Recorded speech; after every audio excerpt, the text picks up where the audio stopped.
I want to share with you right now an incredibly simple self-defense move. Anybody could do it. I've seen it end fights basically instantly.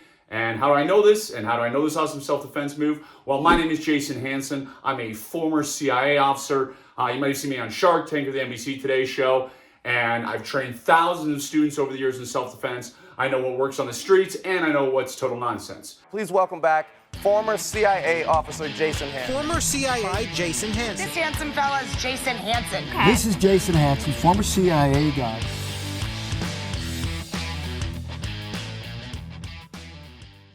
Before I show you this move, don't forget to like, subscribe, turn on that ring notification bell.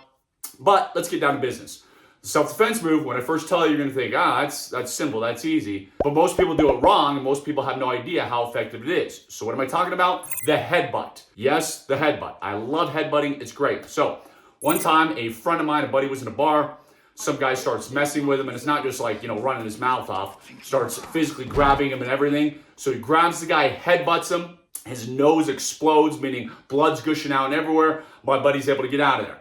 Now, this was before the days of cell phones and everything, so, nobody had pictures, everything. He was able to get out of there, not a problem, but he stopped this guy from attacking him. I've known other people in various and sundry places, if you use the headbutt, to quickly stop an attack. So it doesn't matter if you're a man, doesn't matter if you're a woman, you can do this because people aren't expecting it. So how do you headbutt? I'm going to show you a few different situations. But the most important thing to knowing about headbutting is you are not headbutting here with your forehead. It's not like you're playing soccer or whatever. If you headbutt somebody with your forehead, you can knock yourself out. You headbutt right here in the center of your head. That is where you bring the person's nose. So my good friend Bob here, let me turn him a little bit, make sure you can see this. If I'm headbutting, maybe, again, there's an attack coming, somebody's starting to grab me, whatever reason, I feel a threat, I'm gonna grab the back of his neck, pull his nose very, very hard right into the center of my head. Turn a little more so make sure you can see it good. So again, grabbing the back of his neck here, boom. I'm pulling his nose right into the center of my head here. So boom, boom, just like that. That is the one that obviously gets the most power because I'm grabbing the back of his neck and I'm pulling down into the top of my head. That's the one that makes his nose explode, gush everywhere, all that kind of stuff, good things.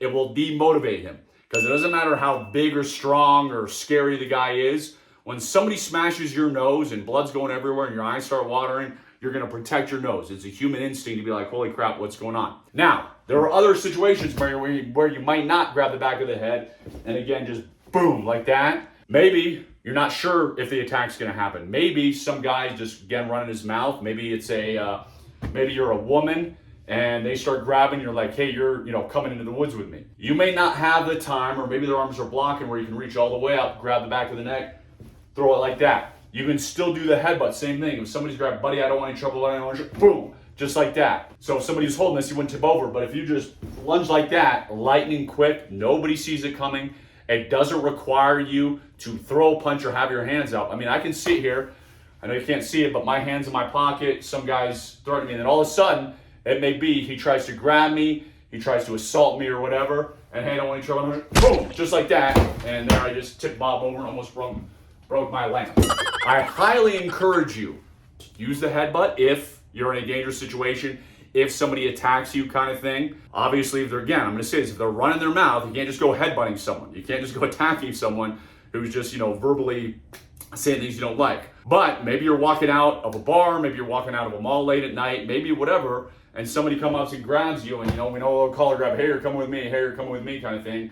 And as soon as they do that, boom, quick headbutts, and that will demotivate them. That will give you the opportunity to escape. That will give you the opportunity to flee to safety. So do not discount the importance of the headbutt, how powerful the headbutt is, and always remember, headbutt in the center of the head here. That way you're doing the most damage possible to them.